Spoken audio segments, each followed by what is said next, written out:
As a kid, I made up fake stories on the bus ride to school. Fantastical stories about a version of me that no one ever knew. Not for popularity or to sound cool, but because no one could ever know the real truth. The reality of my sad life. About my day to day of living through the abuse and the fights. How I fell victim to the perversion of a man who was supposed to fill a gap in my life. How at the age of only 4, he made me his whore. A man who was supposed to fill a spot, a void, a hole that was left behind by a father. A father I sought refuge in, but who greeted me with the same wrong, the same sin, who beat, raped, and abused me just the same as the stepfather from whom he said I was being saved, the perversion of men, of migrant men from other countries,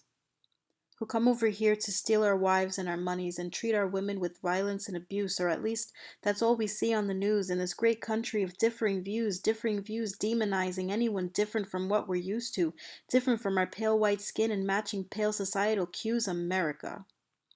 Home of the free, land of the brave.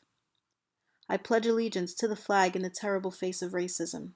and to the inequality for which it stands, one nation, under God, extremely divisive. Oh, I'm sorry, indivisible. Made up of immigrants we never liked, immigrants we demonized, immigrants we taught our love for hate that we cover with bullshit like equal signs and safety pins, a safety pin between the buttons of my dress shirt,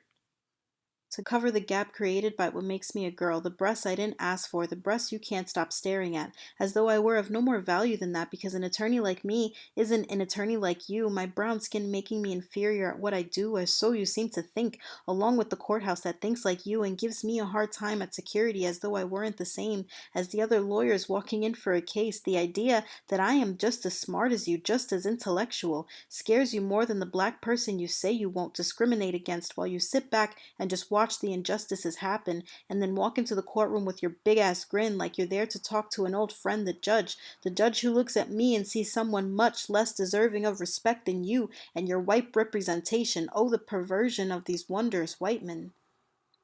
Representation matters, but only to the wrong people, who just like me and just like you don't know what to do about the evil we face every day and have learned to just tolerate and allow these white folk to belittle and berate while they commit their crimes against us, beating our men and treating our women like sexual objects, the color of my skin becoming an aphrodisiac to all the white men who still want to send me back to where they think that I came from, having no idea that the only place I have ever known is this fantastical country of discrimination and abuse, where all we know how to do is make an excuse and tell our fake stories to cover all the hurt, to cover up for the liars and the perverts. The perversion of men.